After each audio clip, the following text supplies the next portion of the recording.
Right, so question B2A, it says, state Newton's second law of motion. State Newton's second law of motion. And of course, the answer is, it states that the rate of change of momentum of an object is directly proportional to the applied force acting on it. The rate of change of momentum of an object is directly proportional to the applied force acting on it. All right, next one, question B2B.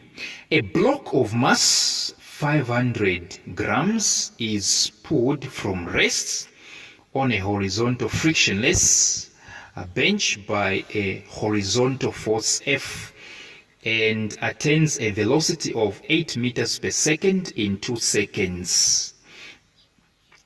A block of mass 500 grams is pulled from rest on a horizontal frictionless bench by a horizontal force F and attains a velocity of 8 meters per second in 2 seconds.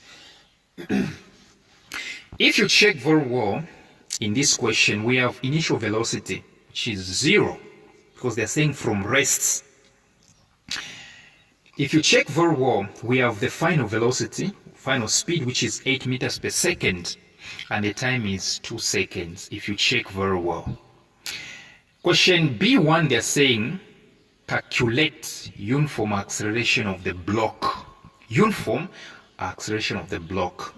So the acceleration formula is, acceleration is equals to final velocity minus initial velocity over time. Final velocity is 8 minus initial 0, then over time, which is 2. So 8 minus 0 is 8 over 2. And of course, the answer is 4 meters per second squared. 4 meters per second squared.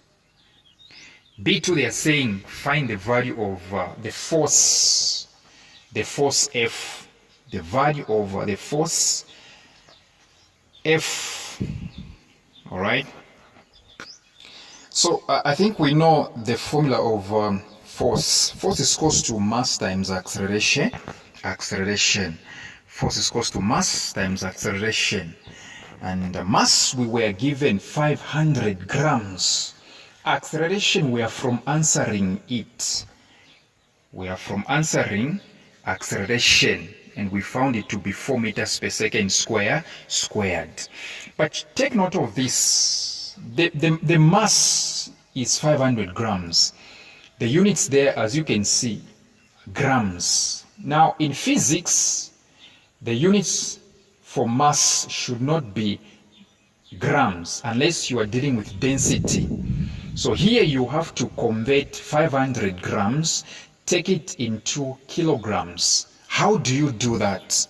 How do you convert 500 grams into kilograms? How do you convert from grams to kilograms? Simply by dividing that figure by 1000. So get 500 divided by 1000. What do you get? You get 0.5 kg. So force is equals to mass times acceleration. Where there is mass, put 0.5. times where there is acceleration, put 4. And of course, the answer is what? The answer is 2 newtons. Yes, the answer is 2 newtons. Thank you very much for your time.